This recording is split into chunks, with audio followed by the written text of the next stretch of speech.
you have every right to divest yourself, maybe not of the relationship entirely, but of the volume of conversations. Let's say if you talk to them 100 times a month, 3 times a day, right? You can back it down.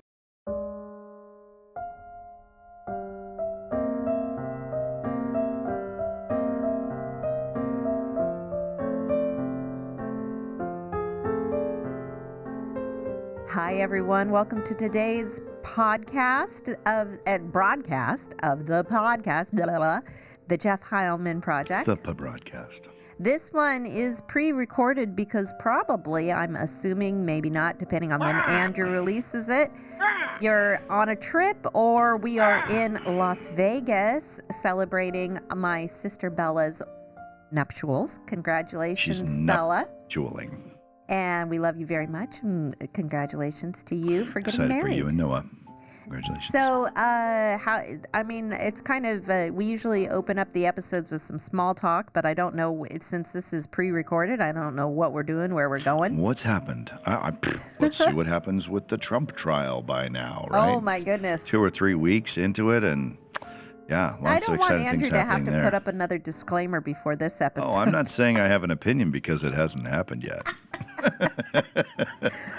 But, I think that it's, I'm on a few different podcasts now, and it's part of my bio now is podcaster. And it's interesting because I was having a good conversation about, and I think that this podcast, the Jeff Heilman Project, is covering many different facets of our lives and the projects that we are in, where you are in the project of being a father, you're in the project of being a business owner, you're in the project of being a husband, you're in the project of, everything that you do. If it takes longer than 20 minutes, it's a project. And you do lots of tasks, but you also have many projects. That's true. Setting this all up to say the conversation that I had today on an earlier podcast that I recorded was basically about knowing when to cut relationships loose. And to the point, and it was specifically when it came to family members, which one might feel that they would need to be compelled to have to keep because they're family. On the subject of promises, in the 10 Commandments, the only one that comes with a promise is to honor your father and mother, and your days may be long. What does honor mean? Because not all parents are good parents. In antiquity, honor really means acknowledge. Acknowledgement doesn't necessarily mean you agree. Acknowledgement doesn't necessarily mean you condone or that you are in favor of. Number one, you should learn from them. Because when you become a parent, you can learn what not to do or what really broke your heart. Knowing when, even in the case of family, it's appropriate and having to be able to say, maybe in this case, Father's Day and Christmas is the only time that you reach out. He said that in this relationship that he was talking about, the person's father was actually violent, criminal, like been to prison, felony, but yet the son was so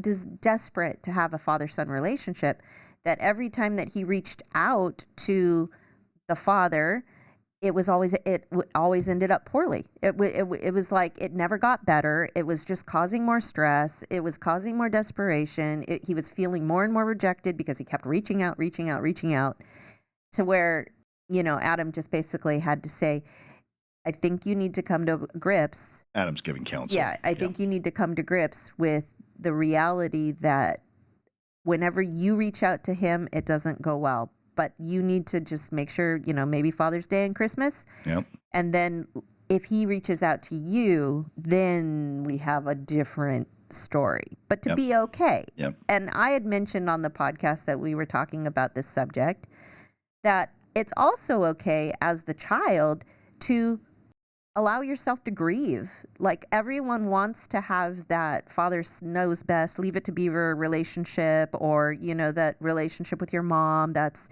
going to the stores together and going shopping. But in these situations like that, where it's not going to happen, I think that it's appropriate to take time to grieve what you feel like you're lacking and you're missing out on. But then it's also okay to move on, and you don't need to keep going back to try to make that relationship happen. In fact, I would go as far to say that if you are to be successful in life, you have to take out the trash. In other words, hoarding people, hoarding stuff, hoarding trash doesn't work. And cleanliness has a cleaning aspect. It has a taking out the trash aspect of it. And what we're really talking about is divest. The word divest means to move an asset off of a balance sheet in exchange for cash, typically, or shutting a business down. If you sell a business, you are divesting that business. It's a technical term for it. And I'm not encouraging anybody to sell their family members, just for the record. No. But it is a mandate for people who are to succeed and move forward in their life to divest themselves of the relationships in their life which are not working, whether it's a relationship with a house, a relationship with a car. Let's make it a little bit less emotional here. Let's talk about cars. When you and I had our third kid, Madeline, I do remember who she is, by the way. We moved from a 5-passenger Volvo to, the 5-passenger Volvo was totaled. That was my fault. And then we traded in for a 3 Series BMW, which was destroyed, and I didn't know it. And then my father-in-law, he bought a car from one of his employees and then swapped with us so that he could have a cool, fun project car, and we could have the 7-passenger Volvo station wagon, the 740 GL, 87 or 88, 740 GL. I mean, we're talking cool.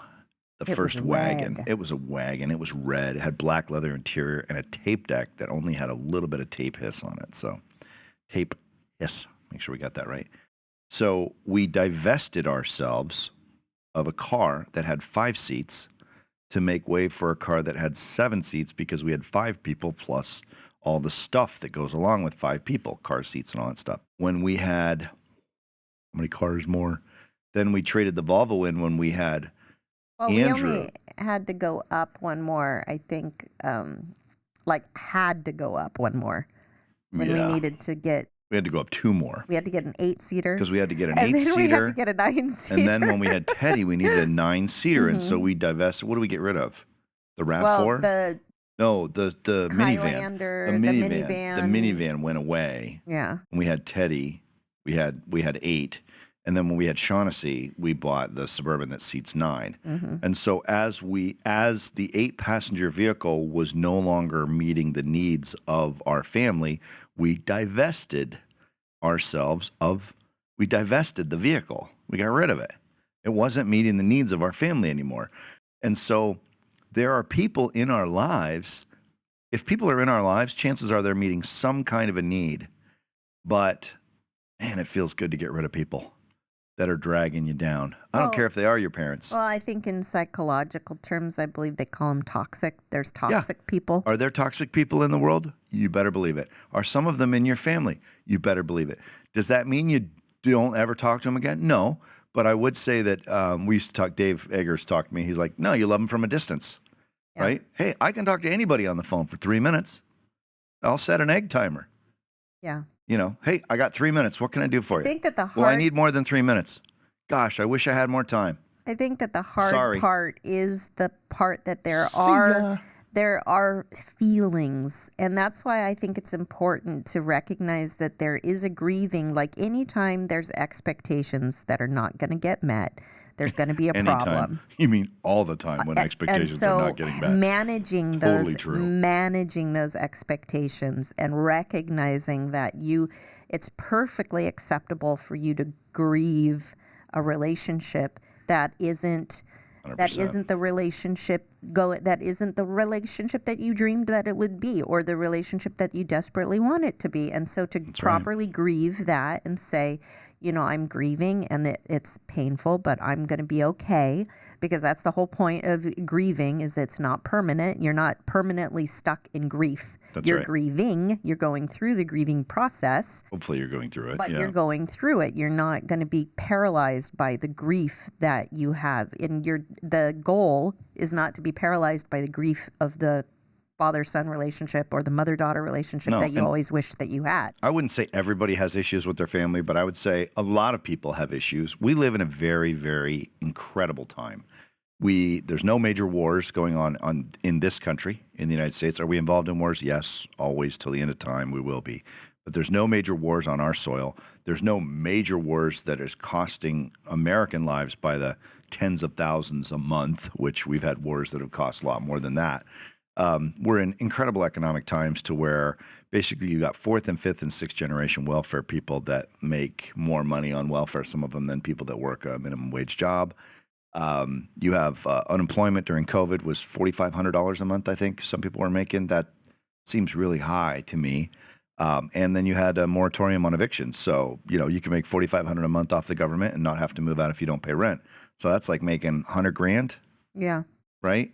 So, plus if there's two of you, it's $200,000. It was almost like an experiment in socialism. It really was. It was like, let's try it and see if we just give them everything and see what happens. And the truth was, is all the people that invested in real estate lost tens and hundreds of millions. I have friends that have lost literally $100 million of real estate portfolio in like 2 years, because you can't refinance a house or you can't refinance an apartment building and get more money or get any money out of it or move it around. If the interest rates go up and people stop paying rent, you lose the building. So the banks got rich during that period, but certainly the real estate investors didn't. When you look at how wealthy we are, the fact that the average homeless person or person on welfare is making top 1% income in the world compared to everybody else on planet Earth. Like the poorest of the poor in the U.S. are still richer than 99% of the rest of the people on planet Earth. In an area of the world flattening, like even with the world flattening, we're still so rich that people worry about the bottom, but the bottom is still the top 1% of everybody else.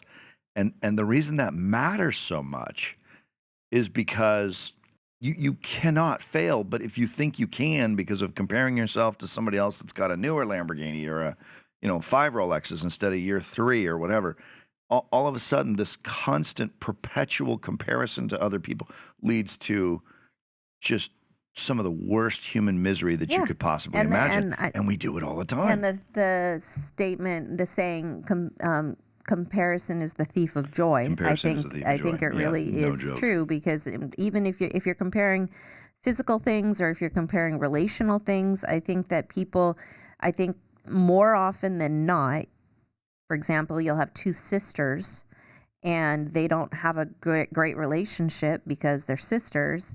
But if one of those sisters looks at somebody who a friend she has that has a great relationship with her sister, then you begin comparing and saying, well, my sister and I were jacked up and you have the perfect. And so then therefore I'm failing, or like we've failed, or my parents failed, or whatever. And then you end up carrying that. Yeah. And so, what today's episode really is about is like recognizing that nobody's got it perfect. That no one has it perfect, that comparison will steal your joy, even in relationships. And then also that it's okay to grieve and move on. That your success, that the secret to your lasting success moving forward is going to be your ability to love people at a distance. Make sure that you recognize that there are touch points that are soft and sore, probably in your own relationships, but then don't burn yourself and don't let that impede your ability to create new relationships, to recognize that, friends are the family you get to choose. So you might have a better Friendsgiving. relationship. I know you might have a better relationship with a friend. You might actually have a true sister or a true brother in a friend, and have a blood brother and a blood sister, and they're not your friend. You have But some that's very okay. close friends. I have some sisters. You have some sisters I that you do. have chosen. Yeah, I mean, until my half sister came, whose wedding we're probably at, and I love my half sister. I don't know her as well because she's half my Different age. mom and came in a different My era, but age. Bella's But great. I do, as an only child, for a majority of my life, have had to have had to create relationships and learn how to be a sister to After being an only child for girls 22 that years. are now I consider my family. Yeah. And so I think that, I'm very fortunate to have very healthy, I believe, relationship with all of my parents, step parents and parents. But I know that's not the case for everyone, especially in this conversation that I was having with Adam about the person that he was counseling with about father. He said it's very interesting because as he's been in ministry for 30 years, he's been doing counseling sessions for over 30 years.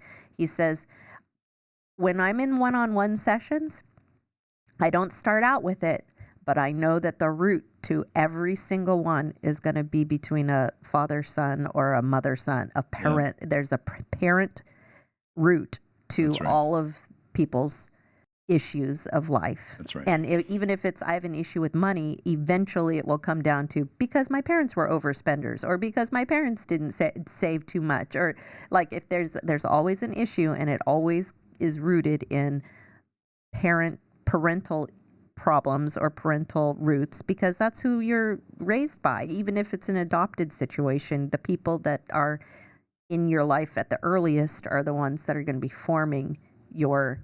Yeah, the guys that do prison ministries, it's like 100%. Yeah. 100% of the guys that are incarcerated. And I'm not speaking for women. I just know that there are guys that I've read about who have ministered to men who are in prison. And it's like 100%. If you look at, bad behavior equals bad relationship with the father almost every time, like 95+%. And it's specifically the father. Either the father was absentee and the mom was doing the best she could, or dad was absentee and the mom wasn't doing that great, or the dad was abusive, or the dad was in and out. But you dads out there who might be listening, you have an enormous amount of weight with your young children. Hey, we have Father's Day coming up, so We just had perfect Mother's timing. Day. Yeah, Mother's Day. We won't tell you how long ago it was because this is pre-recorded session. But the moms have a ton of influence from a nurturing perspective. But the dads can really send kids sideways, and it doesn't take that much. I've had times where, I wouldn't say I was losing it, but I was definitely hot. And I've had members of this family, the children members, the older kids, have said, hey, you're out of line. And they've stood up to me, the dad, and they're like, you're crossing a line here from a heat perspective that the little kids are not able to handle. And I've asked them about that and calmly allowed them to speak on that subject. And they've said, look, we didn't choose to have younger siblings. You chose that for us. We didn't choose to raise these younger siblings. You chose to put us in a family where we had younger siblings to raise. And if we're going to be responsible to help raise them, then we ought to be able to say something when one of our parents is crossing the line, because we know the impact of mothers and fathers, specifically fathers, on these little kids when their self-images are being built. And I thought it was one of the most astonishing things I've ever heard any of my kids say. And it was a day that my life changed as a dad, for sure, in the right direction, I think. So if you have relationships in your life, if you need help, if you need counseling, Jessica and I are not counselors by trade. We'll be happy to take calls and take comments if we can be of assistance. But if you need counseling, get counseling. if you have a relationship in your life that's toxic and you need to get out of it, if you're being physically abused, sexually abused, or any other kind of abuse to the point where you are asking yourself, boy, I wish I had a tape recorder. I wish I had a video recorder in this conversation right now because this is just not okay. And I wish I had proof so that I could prove it to somebody. If you've ever had those conversations in your life, then chances are you could be in a toxic situation. And if it's with somebody you're living with, obviously proceed carefully. Well, I'm not giving you suggestions other than seek help because it's out there. And you don't have to go through life, whether it's with a parent that you talk to twice a year on holidays who's abusive and controlling, or if you have somebody you're living with, or just a friend who's super needy and always talking about their problems and blah, blah, blah, blah, blah. You have every right to divest yourself, maybe not of the relationship entirely, but of the volume of conversations. Let's say if you talk to them 100 times a month, 3 times a day, right? You can back it down. And, you know, we've had that counsel been very effective with people who have basically said, you know, I got DND on my phone for a reason, and I can set the policies to say who gets in and who doesn't get in. And I think you'll be amazed. In the beginning, it's a little scary, snipping the umbilical cord with some of those relationships. But over time, you'll start to realize, oh my gosh, where did all this extra life and free time come in? Well, I didn't realize maybe that was going down a no-win situation for you as the individual. And so there's some tools. For example, one of the tools that I often refer people to is using let them go to voicemail. Let them go to voicemail. That's a good one. And then when you're ready to respond, there's certain people that I have in my life that when I see they're calling, I very politely just wait it's not me. and let it go to voicemail. And then I can, thankfully, you can now read the text voicemail oftentimes, because sometimes hearing the voice is painful. You can let it go to voicemail, and then if it's a person that you know you have to respond to because for whatever reason you got to get back to them, set the time to get yourself prepared before you go into really that good conversation. Have your, this is not, if you're on 405, 101, whatever freeway, and it's gridiron traffic and you see that phone call come in, fight the urge to answer it, because you're obviously not going to be in your prime state, because a big part of this podcast is mental toughness. And a big part of being mentally tough is being prepared. And when you know that you need to respond to somebody, letting yourself be in the right environment, letting yourself be in the right frame of mind, and then responding, you reach out to them when you're ready to reach out to them. You do not need to be available 24/7 for people whenever they call and need to talk to you. Just because the phone rings doesn't mean you have to answer it. And that might seem like, oh my gosh, I'm turning this podcast off. That guy's so lame.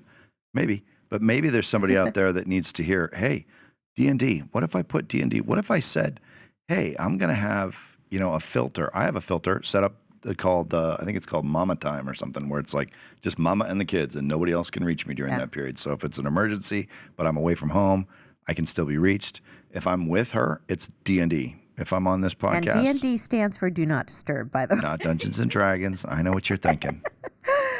Another tactic, if there's somebody who continues to text you and they just keep texting, you can always say in your text response, I would like to be able to give you my undivided attention. I'm busy right now. I will read this and get back to you as soon as possible. And do a polite little response, but letting them know that you are not. You want to be able to give them your full attention. You just can't right now. Yep. So those are a couple of tactics. Getting back to people when you're ready, making sure to take the time. But the main thing is if there's certain situations to where you're in a toxic situation and you need to get help, seek help.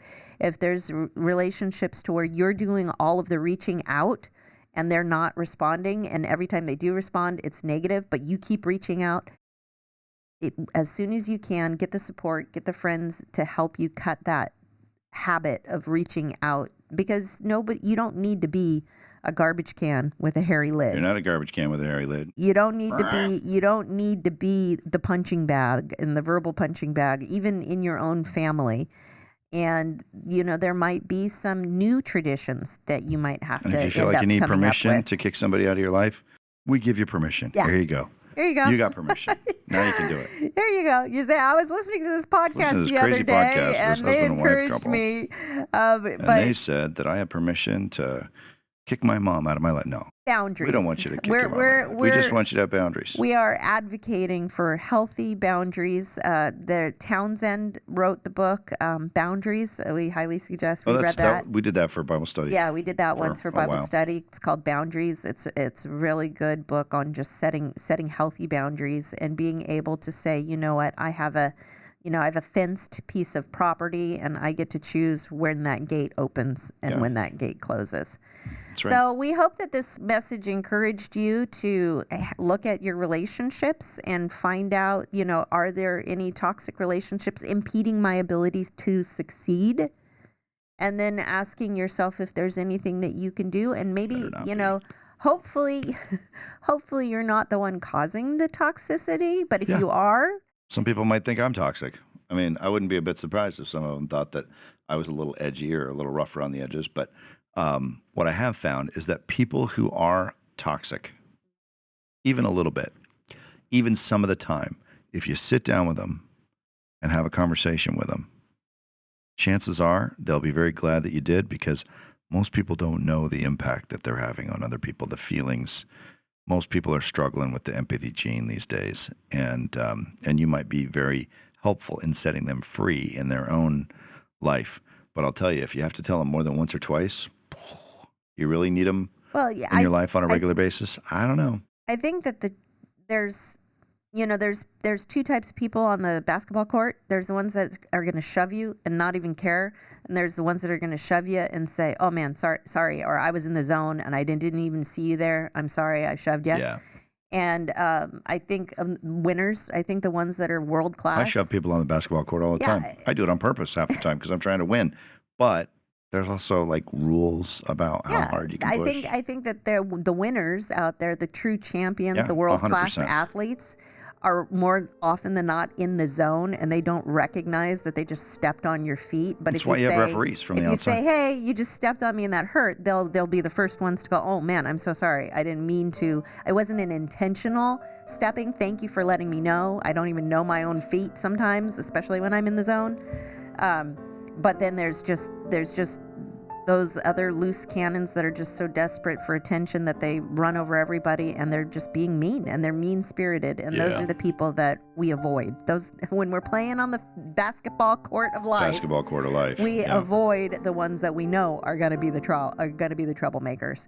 So hopefully you don't have anybody in your life that's causing you trouble. That's troublemakers. But if you do, we are going to stand in agreement with you that it's okay to avoid them at all costs, and let's get successful and be successful. You got permission to kick them to the curb. Together. Bye, guys. Have an awesome rest of your day and a happy summer, everybody. God bless. See ya.